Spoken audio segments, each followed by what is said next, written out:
mulai mencintai golf di usia 10. Mulai mencintai musik jazz di usia 13 tahun. Lulusan Harvard yang sukses menjadi pengusaha dan kini mengabdikan dirinya untuk bangsa dan negara, ialah Gita Wirjawan. Sehari-hari ia dikenal sebagai Menteri Perdagangan. Presiden melantik Gita Wirjawan sebagai Menteri Perdagangan menggantikan Marie Elka Pangestu. Sejak mengemban tugas negara, ada 3 hal yang tidak membuatnya berbeda. Gita setia pada keluarga, tetap suka olahraga, dan masih cinta pada musik jazz. Gita memang dikenal penyuka olahraga. Ia suka bermain basket, sepak bola, renang, dan juga golf. Namun yang ditekuninya secara serius hanyalah olahraga golf. Sejak umur 10 tahun, Gita sudah mahir mengayunkan stik golf.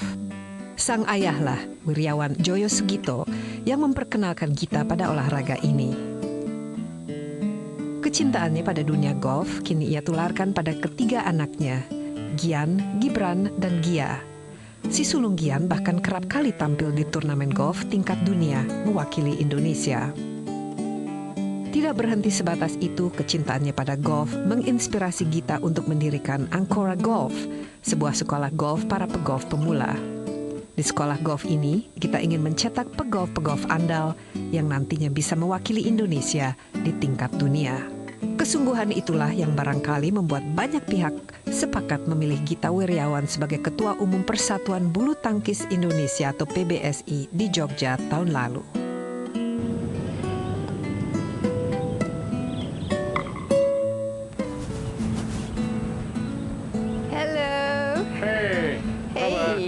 Selamat pagi. Ini kalau cari Minister Gita Wirjawan pasti di lapangan golf. Your passion, hobby? Yes. Tiap udah hari lama. main? Dari mungkin waktu saya umur 9 atau 8 mulai, terus sama dengan olahraga-olahraga atau cabang olahraga yang lain, tapi ya sudah menjadi passion. Tapi Pak Gita kan suka banyak macam-macam olahraga yang lain ya. Yeah. Tapi kenapa golf ini yang paling digemari? Golf sebetulnya karena mungkin didorong oleh orang tua. Ya orang tua dorong saya untuk main bola, berenang, volley, basket, golf, terus bersama musik juga. Tapi semenjak itu nggak pernah lepas.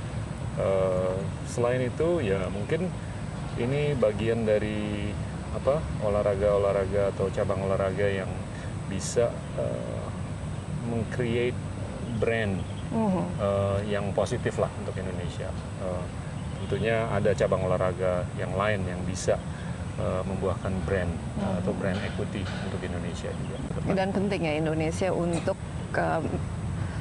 meningkatkan brand kita dalam olahraga. Nah, salah satu yang mungkin kita dulu sangat dikenal ya dan kita banggakan adalah badminton. Betul. Dan akhir-akhir ini memang tampaknya tidak kelihatan, apalagi dibanding dengan China dan Denmark.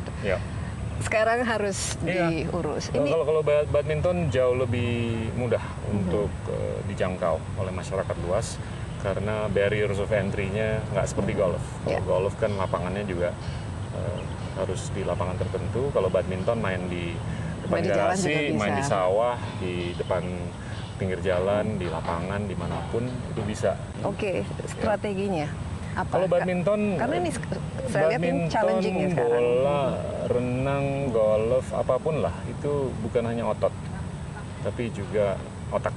Ya, jadi kecerdasan dan kekuatan mental itu penting sekali, dan itu justru yang kita bina. Nggak di golf tapi juga di badminton, dan kita mendatangkan ahli-ahli dari dalam dan luar negeri untuk membantu membina.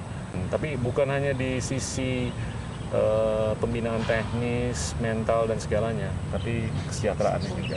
Tapi Pak Gita sendiri optimis bahwa olahraga itu bisa memberikan bukan saja dampak positif, tapi dalam pengurusannya juga bisa jauh lebih baik ke depan. Karena biasanya masalah olahraga bukan saja masalah olahraganya itu sendiri, tapi hal-hal yang politik yang dibalik itu dan lain sebagainya. Karena itu akhirnya adalah kunci bagaimana membangun nggak bisa olahraga. Dicampur dengan politik. Karena atlet itu nggak bisa berpikir politik. Apalagi kalau dia mau menang. Kalau dia mau menang dalam konteks pertandingan, persaingan dan segalanya, dia harus pure hanya berpikir mengenai keolahragaan, nggak bisa berpikir yang lain. Tapi dalam pembinaan dan pengelolaannya supaya melahirkan itu. Ya, pembinaannya saya rasa siapapun yang membina itu harus berpikir untuk kepentingan atlet, bukan untuk kepentingan yang lain. Itu yang penting saya rasa. Tapi ini udah makin panas ya, agak-agak haus. Tea time. Tea time, oke. Di mana? Di kafe? Ayo, boleh. Ya. Dari sini.